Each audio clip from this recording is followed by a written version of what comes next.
Welcome to another episode of The Adult Potato. I'm Spencer Lotka. Fiona has the week off. Last week, the board of Should We Trust These trustees met to discuss the upcoming survey in Wellington, and that was a bit of a shit show. It appears that there are two parts to the survey.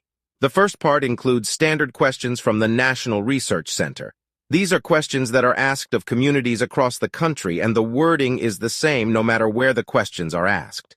Because of that, it provides statistically valid information. No changes. Everyone answers the same questions on those. And that's where the we in Wellington showed that the W is actually upside down, and we is actually me, where everything in my life must look and act like me.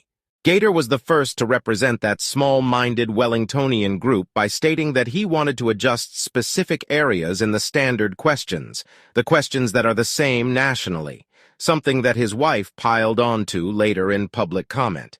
And I recommend that you watch the video of the meeting so you can see this and hear it yourself. The community survey portion starts at 28 minutes in. Okay, back to the me part. Gator, who apparently believes he speaks for all minorities, stated, using words like diversity takes us down the road that leads to conflict. So that's my concern, is when we start to use that language of, oh, we're focusing on diversity as the government, again, it starts taking us down this road that leads to conflict. Gator, it's just a question to see how the town feels about it.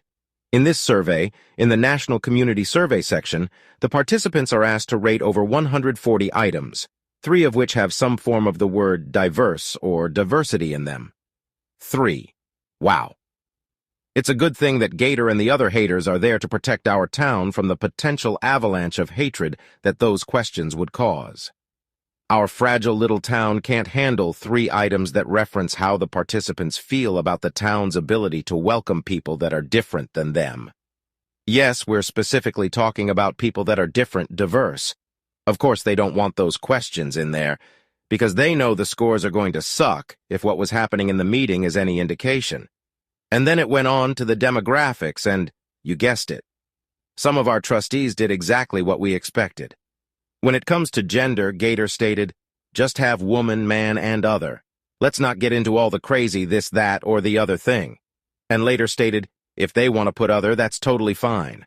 The other change that I'd request is just within the demographics portion, just have woman, man, and then people just have other. Let's not get into all the crazy this, that, or the other thing, because it's like if you leave one thing out and then someone's like, you left this out or you left that out, just if they want to put other, that's totally fine.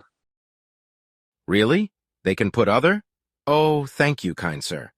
Thank you for allowing people to use other as their gender, instead of nationally recognized genders such as transgender man or transgender woman. Even the Department of Defense recognizes those genders, but half the Board of Trustees obviously knows better than the Pentagon. Is our town so fragile, so afraid of anything that is different than what they see in the mirror or in their church, that the Board of Trustees takes it upon themselves to shield them from that? Gator specifically stated, diversity takes us away from what our role of government is, but it sure as hell seems like preventing even the acknowledgement of diversity is something that a good chunk of our local government is in lockstep with. So, listen up anyone that feels that the word diverse applies to you. Last week, 4 of the 7 trustees don't recognize you and sure as hell don't represent you. Whether it's gender or ethnicity, or maybe if you're 7 feet tall, you're not allowed to be diverse in this town. You're not allowed to be recognized as different. Oh, except for the elderly, disabled, and homeless, because Trustee Teets recognizes them. And here's the kicker. This comes on the heels of the report about the mental health problems in our high schools, where 20% of the high school students in Larimer County seriously considered attempting suicide during the past 12 months. Nearly 24% purposefully hurt themselves during the past 12 months. 41% reported that they felt so sad or hopeless almost every day for 2 weeks or more in a row during the past 12 months that they stopped doing their usual activities. And over 7% of our Larimer County high school students actually attempted 1 or more times over the past 12 months. But okay, let's just prove to some of these kids that they are right. We don't see them. We don't acknowledge them. and the comfort level of a handful of small-minded townies is more important than their lives. Good job, trustees. Good fucking job right there. How about you pull your heads out of your asses and start representing all of your constituents, and not just the ones you go to church with?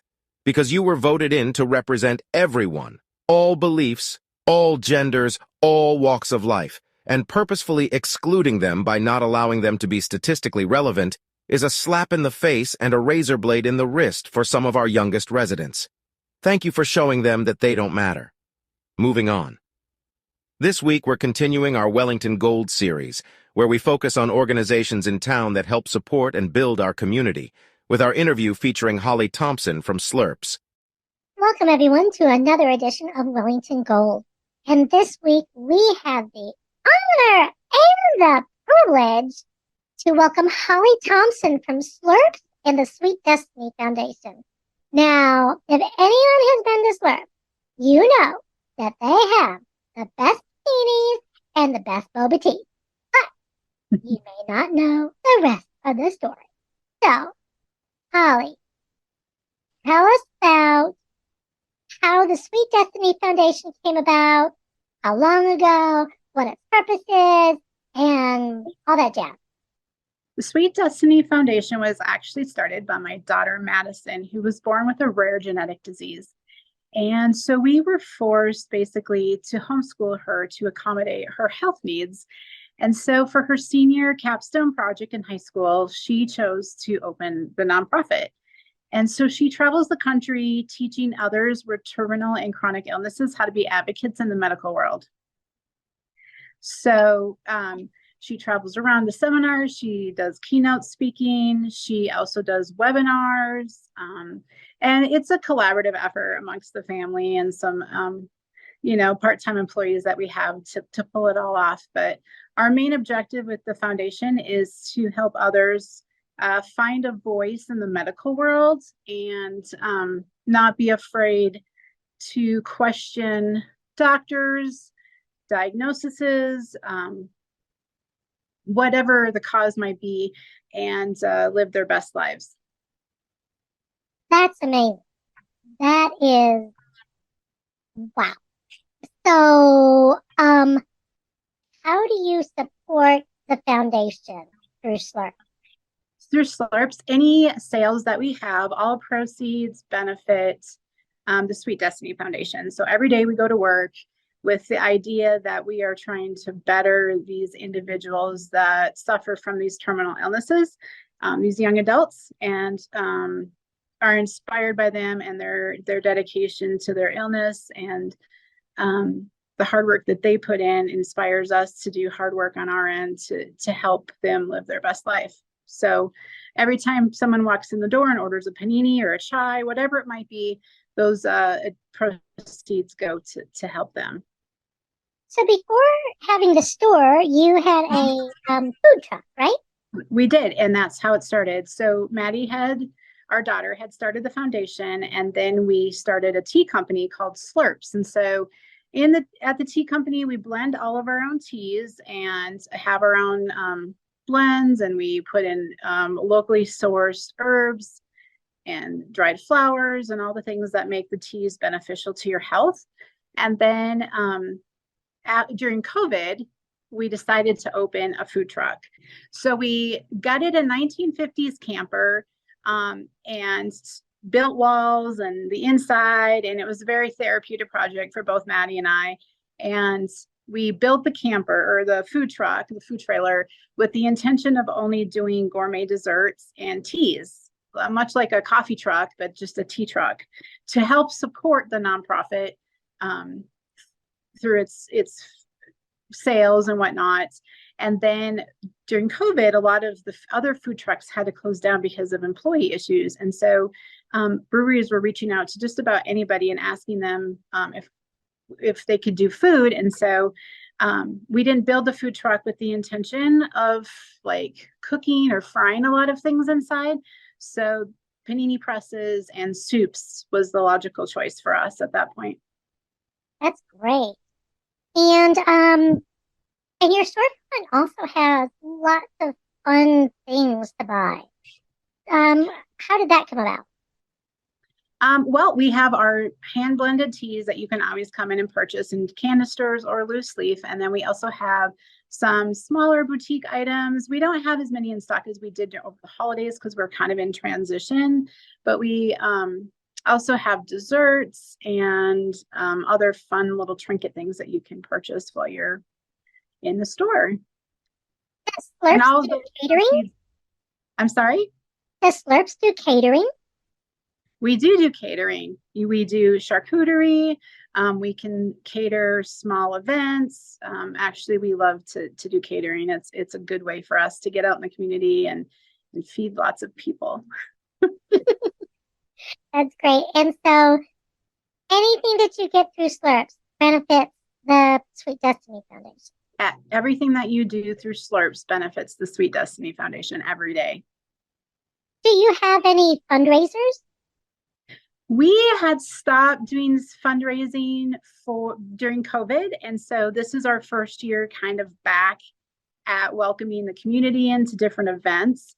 Right now, what we're doing for some fundraising is our monthly teas that we have. We do a monthly high tea with a theme, and you can purchase tickets here at the store or by calling us over the phone, and then come in once a month and enjoy tea. It usually has a short program with it, some, explaining tea and how to do tea properly. And then lots of good food and sandwiches and quiche and desserts. So this fall, we'll also be having some sort of a bigger fundraiser, but we haven't determined what that is yet.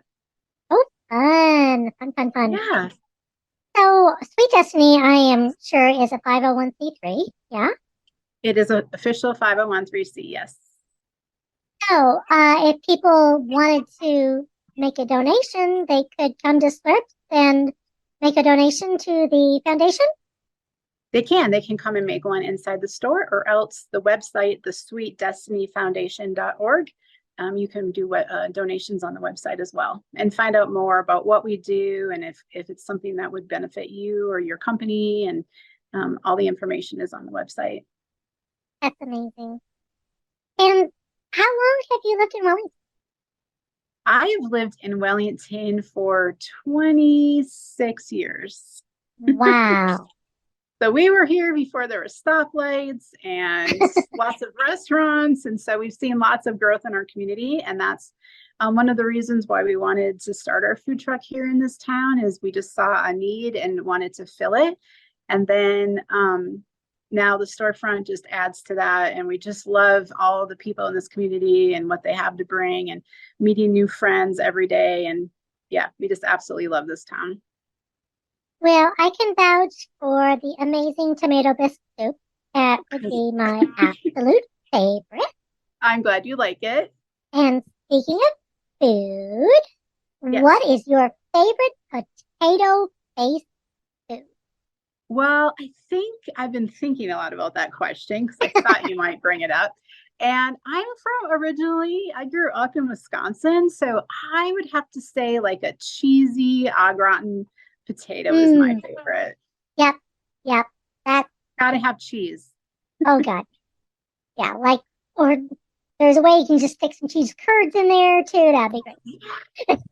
Poutine is really nice. If people don't know what that is, it's French fries with fried cheese curds on top and then a brown gravy. That's really yummy too. So yeah, any potato with cheese on it is right up my alley. I've been waiting for someone to say poutine. I have been waiting. Well, there you go. Either that or chili cheese fry. One of the two. There you go. I'm good with you. Those are yummy too. Okay, well, thank you so much, Holly, for your time and everything that you've done for the community. And that foundation is amazing. And I know that Maddie, is helping people all around the country. And what a great representation for Wellington as well. Thank you so much. Thanks for having us. It was fun. Oh, of course. Okay, guys, that's it for this episode. We'll see you in the next. Bye-bye. Slurps is awesome. Great food, great purpose, great people. We're lucky to have them in the community. And that's the end of this episode. As always, thanks for watching, and lock your doors. Because there are a lot scarier things out there than using the word diversity.